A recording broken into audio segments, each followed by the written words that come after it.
Voilà, eh bien écoutez, on va ensemble maintenant ouvrir la parole du Seigneur. Et je vous invite avec moi à faire cette lecture dans le psaume 110, psaume de David. Et nous allons ensemble boire au torrent de Dieu. Voilà, j'en profite pendant que vous cherchez pour dire que souvent, le Seigneur me met à cœur ainsi les choses. Je fais une série, comme nous avons eu cette série sur le peuple de Dieu qui appartient au Seigneur.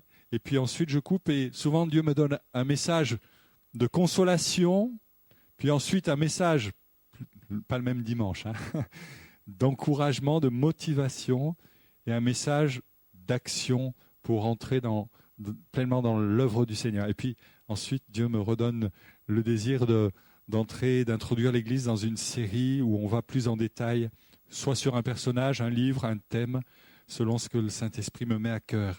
Donc, ce matin, c'est un petit peu ce message et de consolation et d'exhortation à se tourner vers le Seigneur dans nos besoins.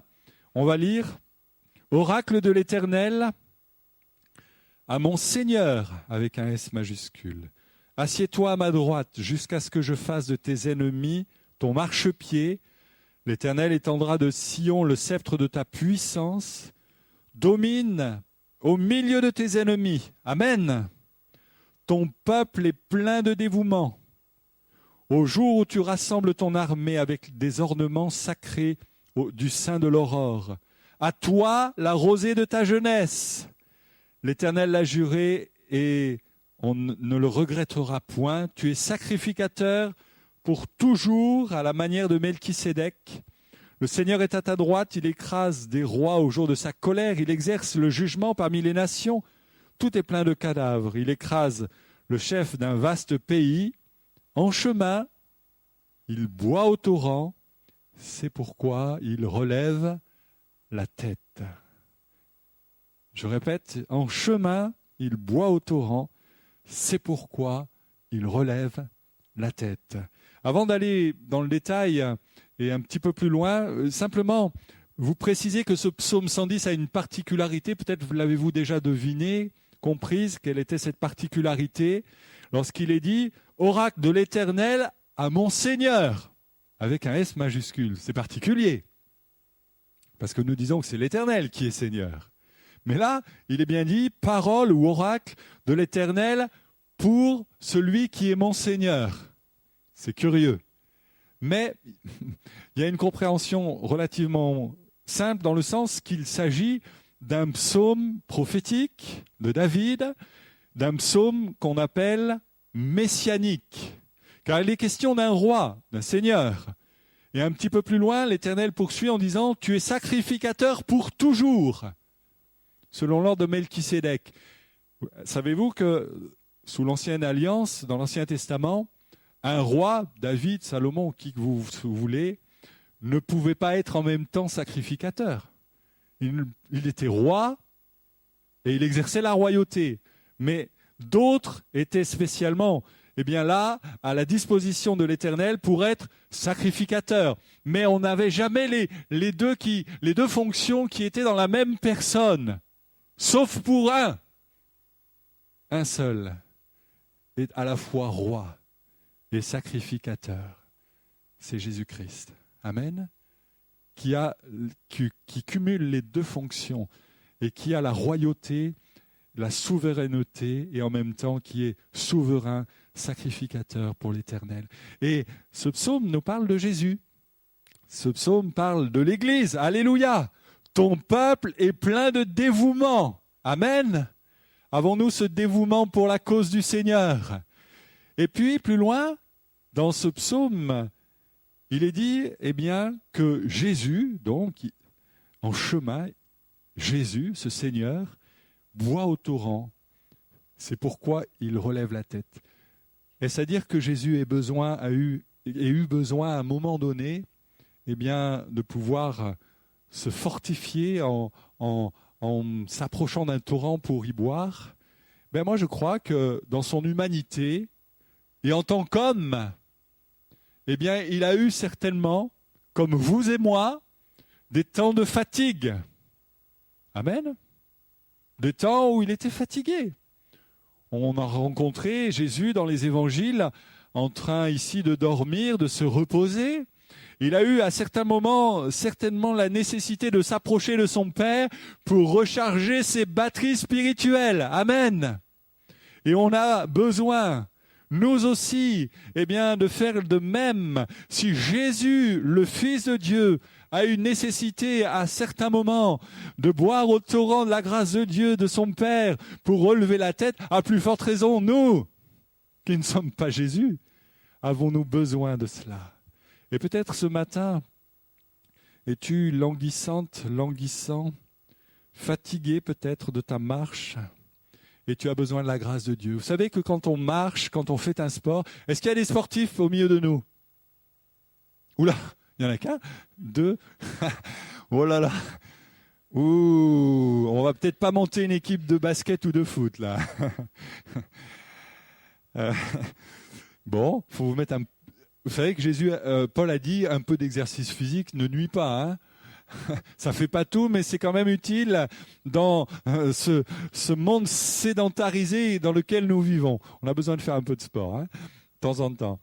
Toujours est-il que pour les quelques sportifs disséminés dans la salle, vous savez fort bien comme moi que quand on fait du sport, quand on pratique un sport d'une manière intense, il y a certains moments besoin et nécessité de boire.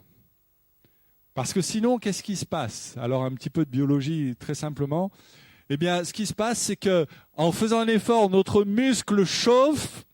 En chauffant, il dégage de l'énergie, mais pas seulement de l'énergie, il dégage aussi de l'acide lactique. Cet acide lactique, c'est une toxine. Et cette toxine va commencer à saturer le muscle, va commencer à le raidir, et puis il arrive, vous avez certainement vu des fois, si ce n'est pas au foot, ça peut être dans d'autres sports, de ces gens qui sont arrêtés net sur le terrain parce qu'ils ont des crampes. Et à partir de là, on ne peut plus rien faire. Souvent, j'ai remarqué qu'après un effort particulier d'une église, un effort dans l'évangélisation, on a mobilisé l'église, on a été là à la brèche, on s'est tenu devant Dieu, on a mis en place des temps de jeûne et prière précédant le temps d'évangélisation, on a envoyé des équipes ici et là, on a rassemblé ensuite les personnes invitées, il y a eu le temps avec l'évangéliste, ça a été des temps bénis, des temps glorieux, où on a vu la montagne de Dieu. Et souvent après ces temps intenses, d'effort, il y a un temps comme de dépression, entre guillemets, qui s'installe, où l'Église peut-être se relâche, mais à un tel point qu'il semblerait que le découragement puisse être là aussi. C'est arrivé à Élie, ça me vient à l'esprit. Élie, au Carmel, Seigneur, fais descendre le feu et qu'il sache que tu es vraiment l'Éternel.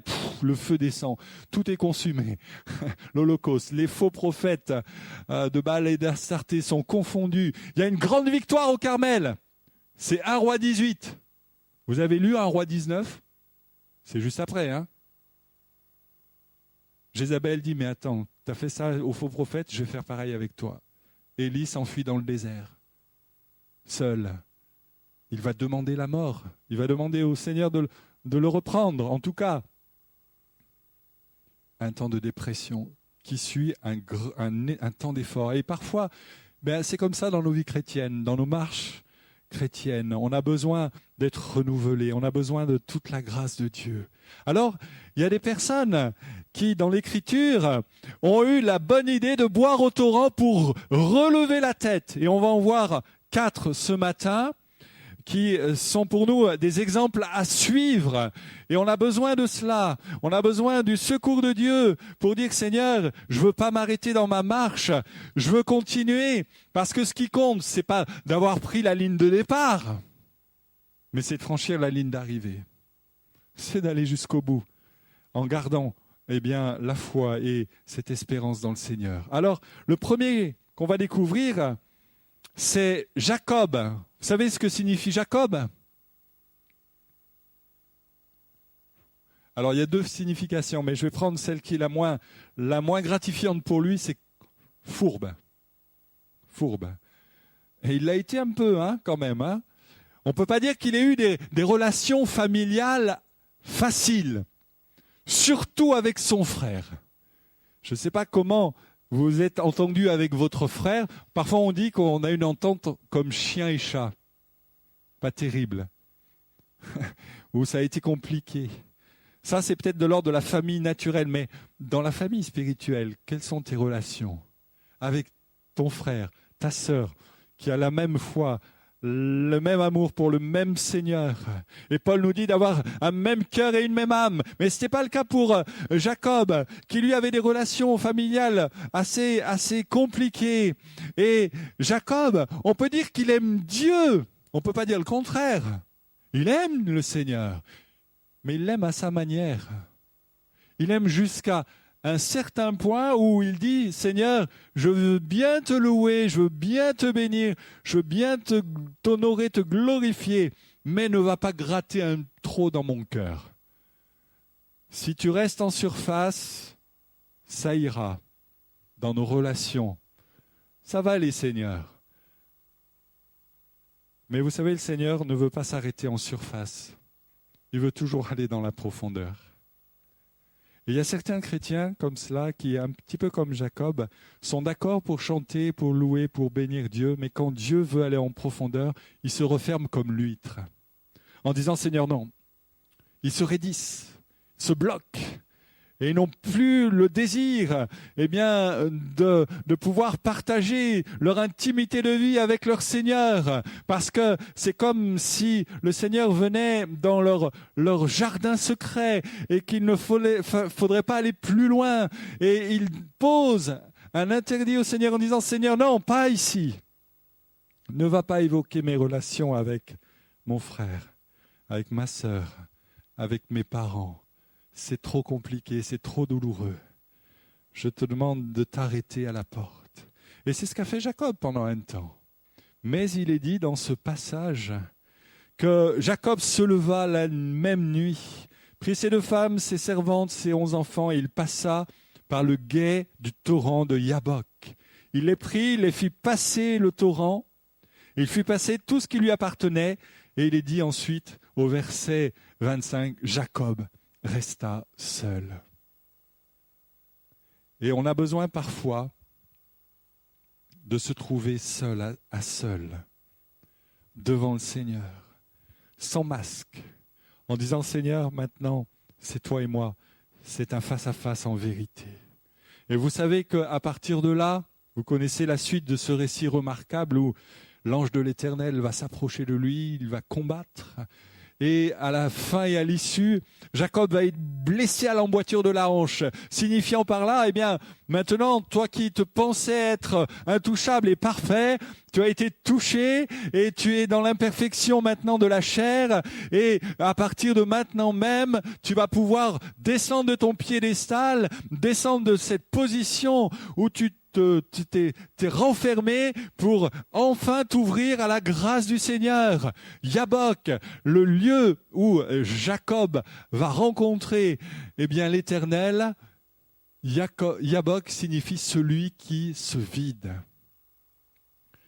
Et Jacob avait besoin de se laisser vider de tout ce qui entravait sa vie, de tout ce qui commandait sa vie et qui quelque part le renvoyait à son orgueil. Il avait un souhait, c'est de pouvoir s'en sortir seul devant son frère Ésaü. Mais à un moment donné, Dieu lui a dit, si tu continues tout seul, tu vas à la catastrophe.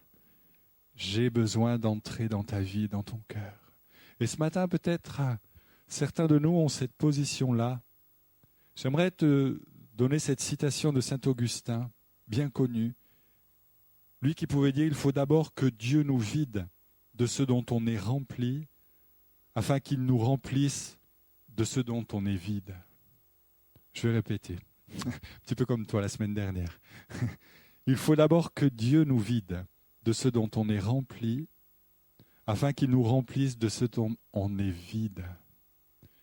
Simplement pour dire que parfois on campe une position d'orgueil qui consiste à dire, Seigneur, dans ces relations familiales compliquées, dans cette situation de vie précise que je ne souhaite pas évoquer, je ne te donne pas accès. Seigneur, vide-moi de cette pensée-là, de cet orgueil-là, afin que toi tu viennes. Parce que toi seul as la solution. Toi seul peux me libérer et m'affranchir. Toi seul peux me permettre de me dégager de cela. Vous savez qu'à partir de là, Jacob n'a plus été le même. Il s'est appelé Israël. Son nom même a changé. Mais pas que son nom. Son cœur a changé. Et vous savez ce que Dieu veut? C'est pas tellement qu'on change la couleur de moquette de l'église, qu'on change de ce que vous voulez. C'est notre cœur qui l'intéresse. C'est là où tout se joue. Dans nos cœurs, le siège de nos sentiments, de nos émotions. C'est là où Dieu veut intervenir.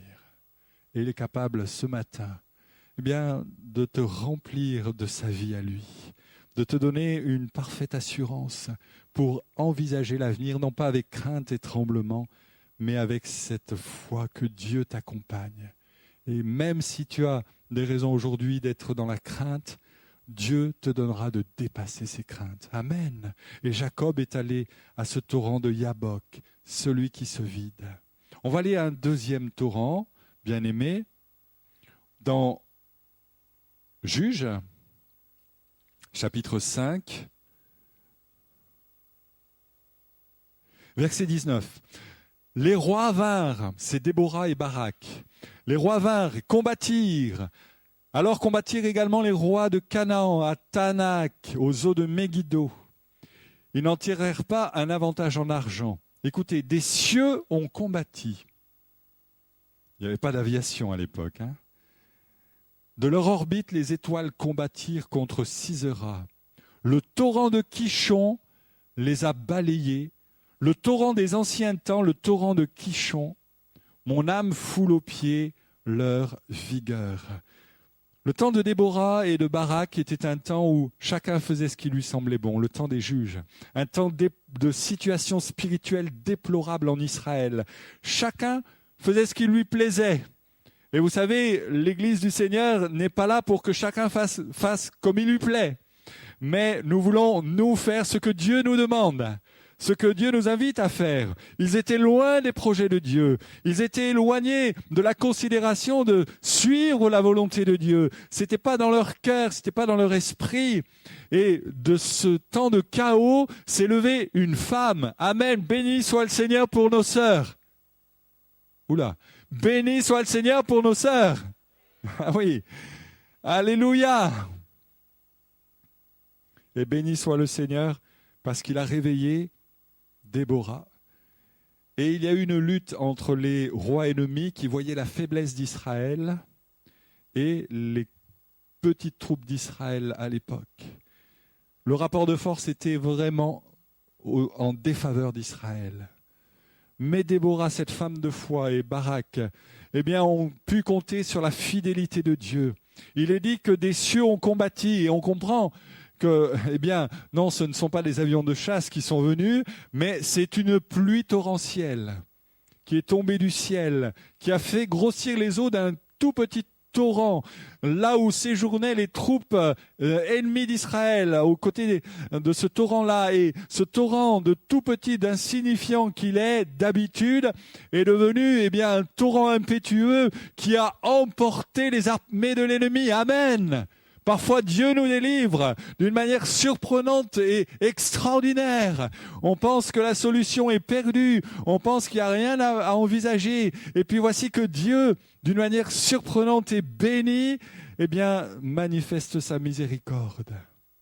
Kishon, ce petit ruisselet, signifie qui se courbe. Qui se courbe. Et certainement, est-ce qu'on a besoin, parfois, souvent, pour dire tous les jours, de venir auprès du Seigneur avec cette attitude de cœur de dire, Seigneur, c'est toi qui as autorité sur ma vie. C'est toi qui es réellement souverain. Vous savez, la rébellion à sa parole produit que la ruine et la stérilité. dans nos vies. Et peut-être que tu es ce matin fatigué car tu luttes contre l'évidence de la pensée de Dieu qui s'est fait connaître à toi et tu n'as pas envie de la recevoir parce qu'elle te remet trop en question. Peut-être que tu luttes contre la vérité de la parole de Dieu qui t'invite à réformer ton sentier, à prendre un nouveau chemin. J'ai ce témoignage d'un collègue pasteur d'une assemblée importante dans le sud de la France, j'en dirai pas plus. Il est aujourd'hui à la retraite. Qui avait pris une position pour une situation concernant des membres de son Église, mais il ne l'avait pas pris au regard de la parole de Dieu véritablement. C'est comme ça qu'il en témoigne. Mais il l'avait pris au regard de l'avantage qu'il pouvait tirer de prendre une position telle qu'il l'a prise parce que ça lui donnait de l'ascendant sur ces membres d'Église qui avaient certaines difficultés, certains problèmes. Et il est dit que, ayant pris cette décision, il en a été mal, quelque part, parce qu'il savait que ce n'était vraiment pas objectivement ce qu'il aurait dû conseiller à ces personnes. Mais il a continué parce que il y avait cette position qui était la sienne, qu'il occupait dans l'Église, de responsable spirituel, et il a voulu garder et maintenir cette décision, dont il savait au fond de lui-même qu'elle n'était pas vraiment la meilleure. Mais les réunions qui ont suivi, il y a quelque chose qui n'allait pas. Il n'y avait pas la même ferveur, il n'y avait pas le même enthousiasme, il n'y avait surtout pas la même onction de l'esprit.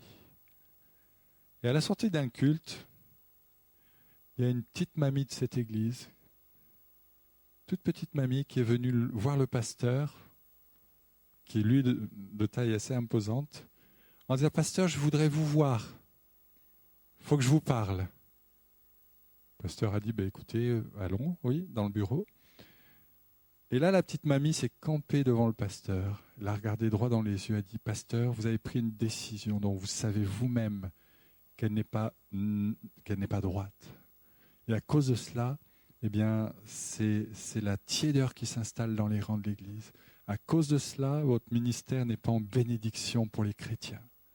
Il faut que vous preniez une autre décision. Il faut que vous preniez la bonne décision. » Croyez-moi, le pasteur a pris une douche froide ce jour-là, de la bouche de cette mamie qui lui a dit ces 4 vérités.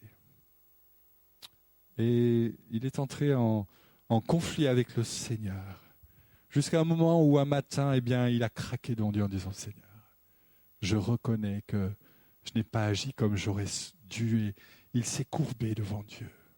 Quichon, celui qui se courbe. Il est allé trouver ces personnes. Il leur a demandé pardon. Il a été à l'estrade, il a demandé pardon à son Église.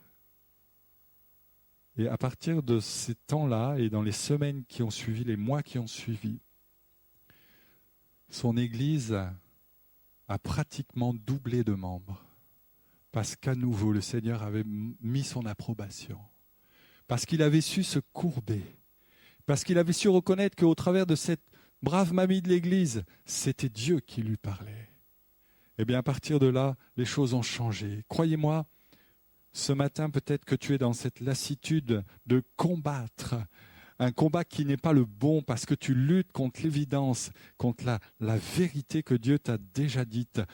Je t'invite à te courber ce matin, à faire ce qu'a fait Déborah et Barak en disant « Seigneur, ce combat est au-dessus de nous, les forces ennemies sont plus fortes que nous, on a besoin maintenant que tu interviennes d'une manière extraordinaire, miraculeuse. » Amen. On a besoin de cette soumission docile dans la foi pour avancer dans les voies du Seigneur. On va aller maintenant retrouver David pour un 3e torrent dans 1 Samuel 30. Je regarde l'horaire. On va aller au plus vite. On va couper la lecture. 1 Samuel 30, verset 8. David consulta l'Éternel en disant « Si je poursuis cette troupe, est-ce que je la rattraperai ?» L'Éternel dit « Poursuis, car sûrement tu rattraperas et tu délivreras. » David se mit à marcher, lui et les 600 hommes qui étaient avec lui, ils arrivèrent au torrent de Bésor, où s'arrêtèrent ceux qui restèrent en arrière. David traversa et mena la poursuite avec les 400 hommes.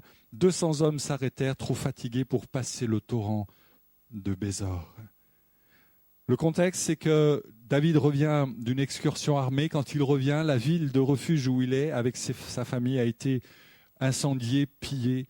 Tous les gens, tous les membres de sa famille et des familles de ses guerriers ont été emmenés captifs. C'est la désolation. Les gens de l'armée de David disent il faut qu'on le lapide, David, parce qu'il a fait tomber le malheur sur nous. Et peut-être as-tu connu ces situations extrêmes de douleur, d'épreuve, où ta paix a été ravie? Il est dit que David, dans ce passage, pleura jusqu'à ne plus pouvoir pleurer, jusqu'à ce qu'il n'ait plus la force de pleurer. Ça arrive parfois dans nos vies où on apprend une terrible nouvelle qui nous scie à la base, qui nous fait pleurer d'une manière extrême. Peut-être tu pleures sur un fils rebelle, peut-être tu pleures parce que ton foyer est en train de partir en dérive, peut-être tu pleures parce que tu traverses une situation désespérée. Et là, dans cette situation extrême, David a le bon réflexe de consulter l'Éternel en premier. Amen. Souvent j'ai remarqué dans nos vies de chrétiens, où on rencontre une difficulté, la première chose qu'on fait, on essaye de tirer toutes les ficelles qu'on peut attraper en disant « ça va peut-être marcher, ça va peut-être marcher ». Et lorsqu'on se rend compte que par nos moyens humains, il n'y a rien qui fonctionne, enfin, en dernier recours, on tire la sonnette d'alarme. « Seigneur, viens-moi en aide ». C'est pas comme ça qu'il faut faire. La première chose à faire, c'est de consulter d'abord le Seigneur. La première chose à faire, c'est de se tenir devant Dieu. Et David a eu ce conseil, va, tu poursuis et tu vas récupérer, tu vas retrouver. Là où c'est intéressant, c'est qu'il s'arrête au torrent de Bésor, alors qu'ils sont dans l'épreuve, alors qu'ils viennent de pleurer toutes les larmes de leur corps. Bésor signifie joyeux. C'est surprenant. Bésor veut dire joyeux. Il y a parfois dans nos vies des situations qui ne sont pas joyeuses. Et je dirais jamais qu'un triste chrétien est un chrétien triste ou un chrétien triste est un triste chrétien. On a le droit de connaître des temps de détresse, de souffrance, de tristesse. C'est légitime et c'est le lot de la vie de chacun. Mais béni soit le Seigneur, je crois que Dieu est capable de faire que cette tristesse ne se traduise pas ou alors ne s'accompagne pas ou n'évolue pas en tout cas en dépression chronique. Ça oui, je crois que le Seigneur a le pouvoir, qu'après un temps de deuil, il puisse sécher nos larmes et nous redonner l'allégresse, qu'après un temps d'épreuve, il puisse restaurer nos cœurs pour que nous ne restions pas minés avec ce passé qui nous hante jusqu'à la fin de nos jours. Oui, je crois que le Seigneur a ce pouvoir de redonner la joie à notre âme. Alors qu'un temps, nous avons été blessés, fatigués, meurtris, tristes. Oui, le Seigneur a ce pouvoir et cette autorité de pouvoir nous relever. Amen. Mais veux-tu que ce torrent soit ton lot, ta part? C'est à toi de faire sauter les retenues. C'est à toi de faire sauter les barrages par la prière. Alors ce matin, j'aimerais que nous puissions réaliser que parfois, oui, dans nos vies, il y a des temps d'épreuve, mais le torrent de Bésor ne coule jamais trop loin de nous. Dieu a toujours la possibilité, par une parole, de nous vivifier, par cette assurance que nous avons auprès de lui, que nos vies sont cachées dans le creux de sa main. Rappelez-vous Paul et Silas dans la prison de Philippe. Il n'y avait pas de quoi être joyeux, mais ils ont chanté les louanges du Seigneur. Au milieu de la nuit, ils ne savaient pas si le lendemain ils allaient être exécutés ou quoi. Ils ont chanté les louanges du Seigneur. Et ce matin, je t'invite à venir au torrent de Bésor. pour dire Seigneur, j'ai besoin d'être renouvelé dans ma vie. J'ai besoin que tu renouvelles mon être intérieur. J'ai besoin de ta grâce, de ton secours maintenant même. Amen. 51, je vais terminer rapidement en parlant de Josué quand même. Josué, dans Deutéronome chapitre 2, il est dit ceci, au verset 24, 25. « Levez-vous, partez et passez par le torrent de l'Arnon. » C'est littéralement le début de la conquête du pays de Canaan. Amen. Véritablement, c'est là où ça se passe avec ce torrent de l'Arnon. On parle bien sûr du passage du Jourdain, mais évidemment, il y a aussi ce passage par le torrent de l'Arnon qui est déjà un pied sur le pays de la conquête, un pied de conquête pour prendre le pays de Canaan. Et ce torrent de l'Arnon, eh bien, cela signifie tumultueux, bruyant.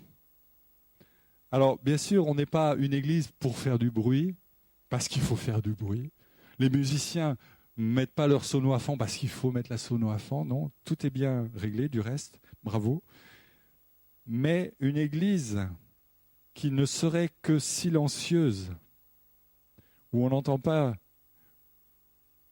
une personne élever la voix, où on entend plutôt les mouches qui volent. Dites-moi, c'est comme un enfant, hein ? Votre enfant, vous qui êtes parents, s'il est silencieux un jour, vous dites ouf, ça fait du bien, ça calme. S'il est silencieux 2 jours, vous dites tiens, il y a quelque chose qui va. S'il est silencieux un 3e jour, vous dites il est malade, il faut l'emmener au docteur, il va pas bien. Il y a quelque chose qui va pas. C'est pas vrai. Mais c'est pareil pour l'Église. Une église qui ne serait que dans le mutisme, dans le silence radio, ben ça signifie qu'il y a quelque chose qui a besoin d'être guéri, d'être soigné. Le torrent de l'Arnon, il était tumultueux, il était bruyant, il passait d'une rive à l'autre, il y avait des rochers. Et surtout, ce torrent avait une réputation à l'époque de Josué, c'est qu'il était rempli de vie. Il y avait des poissons en grand nombre, il y avait une vie extraordinaire. Amen. Et je bénis Dieu parce qu'aujourd'hui encore, Dieu souhaite que son Église soit à l'image de ce torrent plein de vie. Alléluia. Une église qui n'est pas formatée selon un certain manière de faire et on bouge pas, surtout d'un iota, parce que sinon, qu'est-ce qui va se passer? Vous savez, ce matin, cet appel, je l'ai senti dans mon cœur, la nécessité de faire venir devant ceux qui avaient besoin, qui étaient comme figés, bloqués. Et je bénis Dieu parce que on doit laisser le Saint-Esprit nous conduire. Amen. On doit laisser le Saint-Esprit faire. On revient de ce séminaire pastoral où, et je termine avec cela, le pasteur Peter Selbos, président des ADD aux Pays-Bas, nous disait que son église, c'est comme un vivier plein de vie. Il y a des gens qui viennent, ce sont des SDF. Alors il y a certains chrétiens qui disent, mais ils ne sentent pas bons, etc. Le pasteur et l'équipe qui est avec lui dit, mais laissez-les rentrer, c'est un lieu ouvert pour ces gens. Ils ont besoin d'entendre la parole de Dieu.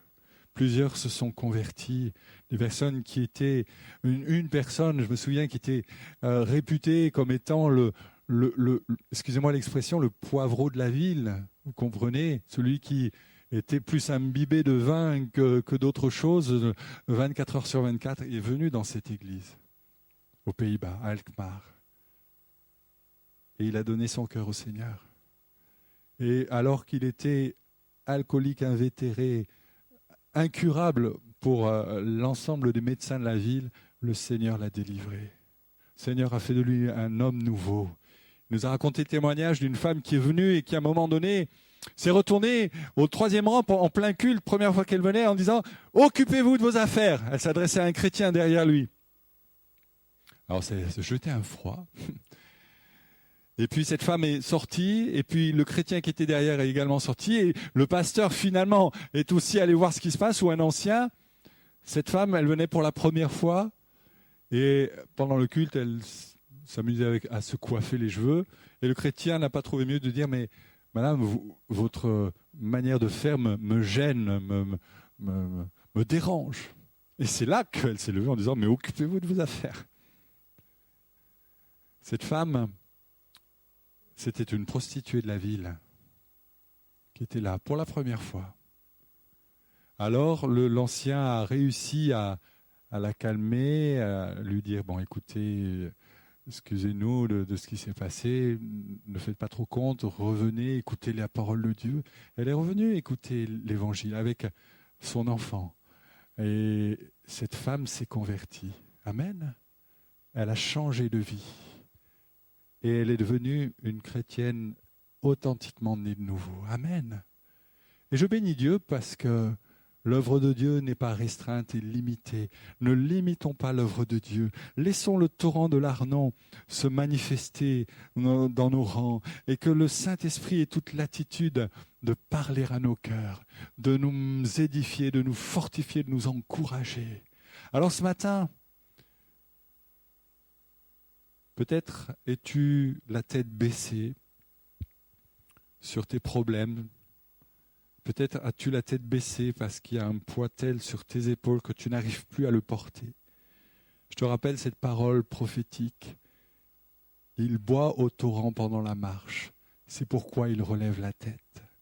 Peut-être as-tu besoin, et je conclus, peut-être as-tu besoin de venir au torrent de Yabok, celui qui se vide pour que Dieu, lui, te remplisse de ce qu'il souhaite.